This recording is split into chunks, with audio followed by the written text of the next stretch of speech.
Today's gospel has Jesus talking about something all of us are familiar with, having gone through these schools. And you know, passageways, that there are passages that we have to go through in order to get to the end, to be rewarded. And we're all familiar with having to go through those passages. However, in today's gospel, Jesus talks about passages for each one of us to get into the kingdom. And there's a red flag. He said, no one's exempt. Every last one of us has to pass through a very narrow gate to get into heaven. And you're thinking, uh-oh, trouble on I-94. It's going to be a delay. And we're wondering, are we going to get through that passage? Maybe we're going to have to go on a diet to get through that tight door. Well, not to fear. Jesus has planned that for us.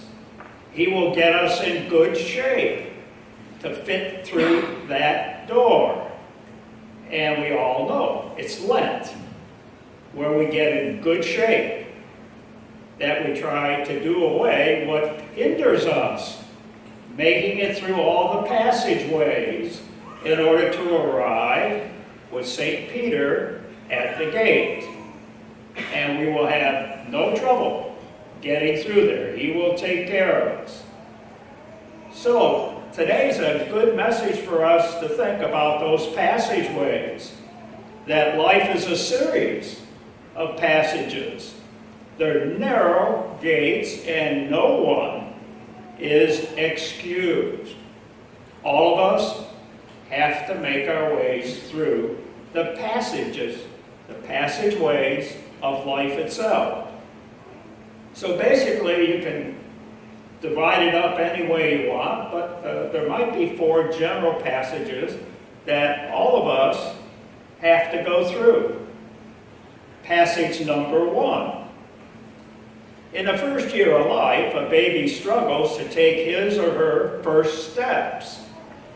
Soon the child is charging through the house, however, as long as there's furniture around, railings, mom or dad's legs to hold on to. But the toddler only walks when they are finally able to let go. And if they let go, then they begin to stand on their own. The first passage. Second passage, a child begins school, excited about the possibilities that await. The books that he or she will be able to read, and numerous counting of things, to measure things, to keep track of things. But the child has to master the sounds, first of all, of the 26 letters of the alphabet, and the basic computations and values of numbers. Everyone has to pass through that phase. Passage number 3. Later in high school, college, come the opportunities to learn the skills on which a student will build a successful and meaningful career and lifestyle. Once this future scientist, physician, or writer, or artist passes the basic 101 courses, they're ready to move on. And then the 4th passage is when you arrive at adulthood.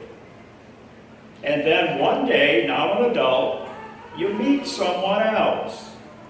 The more the two get to know each other, the more they like each other. The best times of the week are the times they are together. Their friendship blossoms into love. But there is But there is no chance at happily ever after until they work up the courage to commit to one another as a spouse. So, Jesus tells us to remember that life is a series of passages, the narrow gates through which we all have to pass. And there is no easy way through them. The narrow gates we encounter require an honesty and an integrity that we cannot ignore, and we cannot fake our way through it. The gospel, narrow gate, is the honest discernment of who are we, and to figure that out. What do we believe? What do we hear God asking of us in the depths of our hearts? The narrow gate to God is difficult to negotiate. The gate of selfless love, unconditional love, forgiveness, sacrificial peace. But Jesus promises each and every one of us that anyone willing to struggle through these narrow gates that he talks about will find their way. They will find their way to the eternal dwelling place of where we will meet the Father, and to be with him and his Son for all eternity. So we're praying for you today that you negotiate all of those life passages, that you are successful in making it through, that you get to the final one, where all of a sudden you're going to see St. Peter, and he's going to look at us and say, congratulations, you're making it through the last passageway. Welcome to the kingdom prepared for you. He's waiting for you to see you and congratulate you. In the name of the Father, the Son, and the Holy Spirit. Amen. Let us now stand together and make our profession of faith.